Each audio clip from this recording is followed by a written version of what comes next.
Dictation 100 शब्द प्रति minute 5 second बाद शुरू।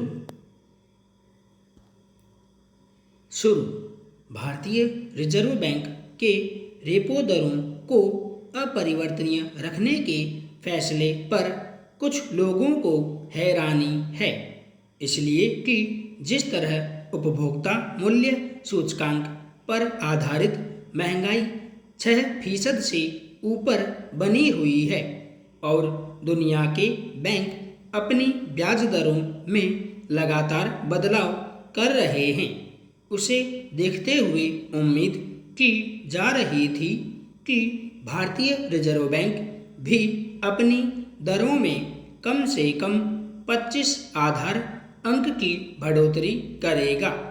मगर रिजर्व बैंक का कहना है कि फिलहाल महंगाई काबू में है, विदेशी निवेश आ रहा है, आर्थिक विकास दर अनुमान के मुताबिक सुदृढ़ बनी हुई है, इसलिए अभी रेपो दरों में किसी प्रकार के बदलाव की ज़रूरत नहीं है। इस फैसले को रिजर्व बैंक ने विराम बटन दबाना बताया है, यानी आगे स्थितियों के मुताबिक रेपो दरों में बदलाव संबंधी कदम उठाए जाएंगे। रिजर्व बैंक ने दरअसल यह फैसला उद्योग परिसंघ की सलाह पर किया है। इस फैसले से निसंदेह उन लोगों ने राहत की सांस ली है जिन्होंने घर, वाहन, कारोबार आदि के लिए बैंकों से कर्ज लिया है। पिछले वित्त वर्ष में महंगाई पर काबू पाने के मकसद से रेपो दरें 6 बार बढ़ाई गई थी। इससे कर्ज लेने वालों पर पहले ही बोझ बढ़ गया है। दरअसल रेपो दरों में बदलाव से बाजार में पैसे का प्रवाह प्रभावित होता है। अगर रेपो दरें कम हैं तो बाजार में पैसे का प्रवाह बढ़ जाता है। ब्याज दरें बढ़ने से लोग खर्च कम करने का प्रयास करते हैं। इस तरह महंगाई पर काबू पाया जा सकता है। रिजर्व बैंक के रेपो दरों में बढ़ोतरी से इस मामले में सकारात्मक नतीजे नजर आए हैं। इसके अलावा जो लोग भविष्य की सुरक्षा के लिहाज से बैंकों में पैसे जमा रखते हैं, उन्हें ब्याज अधिक मिलता है। इस तरह सेवानिवृत्त और वरिष्ठ नागरिकों के लिए ऊंची ब्याज दरें अच्छी मानी जाती हैं, मगर उद्योग जगत के लिए यह अच्छा नहीं होता, क्योंकि उन्हें न सिर्फ कर्ज पर अधिक ब्याज चुकाना पड़ता है, बल्कि उनकी उत्पादन लागत बढ़ जाती है। वस्तुओं की कीमतें बढ़ने से लोग खरीद फरोख्त कम करते हैं। इस तरह उन पर दोहरी मार पड़ती है।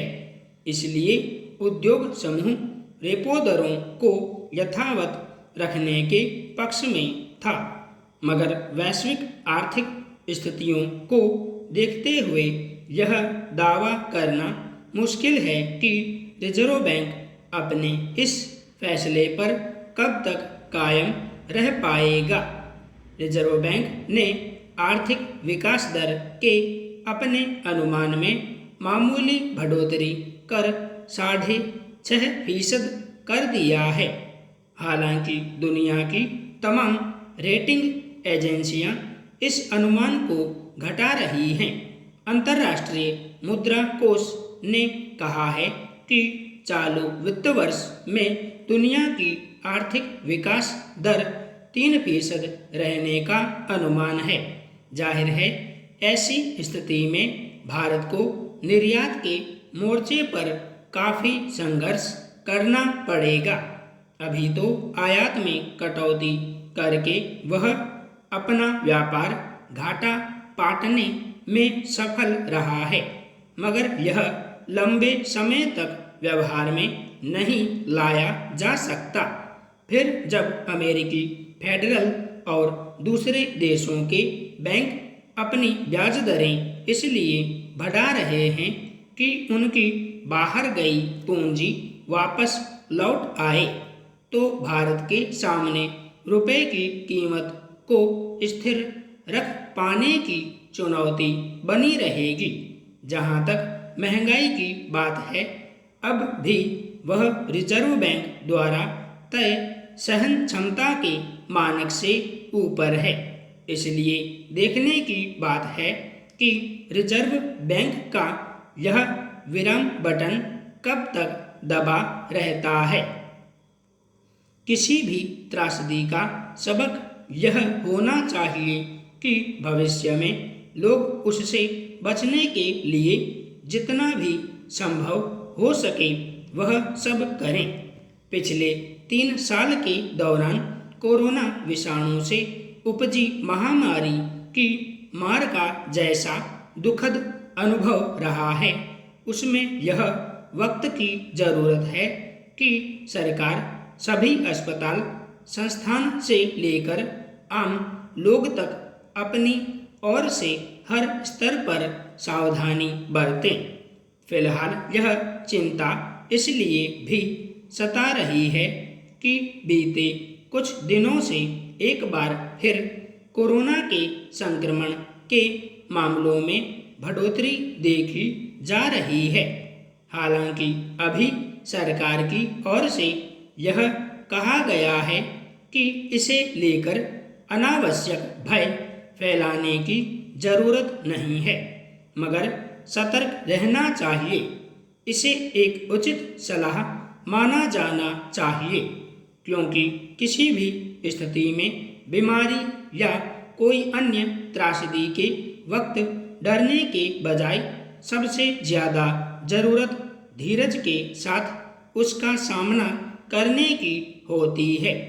अगर समझ बूझ के साथ उससे निपटने के इंतजाम किए जाएं, लोग अपनी तरफ से विषाणु से बचाव के सभी तौर तरीके अपनाएं, तो कोई कारण नहीं कि इसके खतरों से पार पाना मुश्किल हो। लेकिन अगर बचाव के बजाय लापरवाही बरती गई तो याद किया जाना चाहिए कि शुरुआती 2 साल में कोरोना के संक्रमण और उसकी मार ने दुनिया भर में कैसी त्रासदी पैदा की। गौरतलब है कि अकेले दिल्ली में बीते एक हफ्ते में कोरोना विषाणु के संक्रमण के 3000 से ज़्यादा मामले दर्ज किए गए और इसमें तेज बढ़ोतरी देखी गई है। देश के अन्य कुछ राज्यों में भी इसके संक्रमण से चिंता पैदा हो रही है, लेकिन इसका सामना करने के अन्य उपायों के समांतर अभी सबसे ज़्यादा ज़रूरत इससे बचाव के उपायों के प्राथमिक तरीकों को लेकर सभी स्तर पर गंभीरता बरतने की है। इसके मद्देनज़र ही केंद्रीय स्वास्थ्य मंत्री ने शुक्रवार को देश में कोविड-19 की स्थिति को लेकर राज्यों और केंद्र शासित प्रदेशों के स्वास्थ्य मंत्रियों के साथ समीक्षा बैठक की। इस दौरान कोविड से संबंधित जांच और कोरोना से बचाव के लिए निर्धारित नियमों के पालन पर गंभीरता बरतने को लेकर भी बात हुई।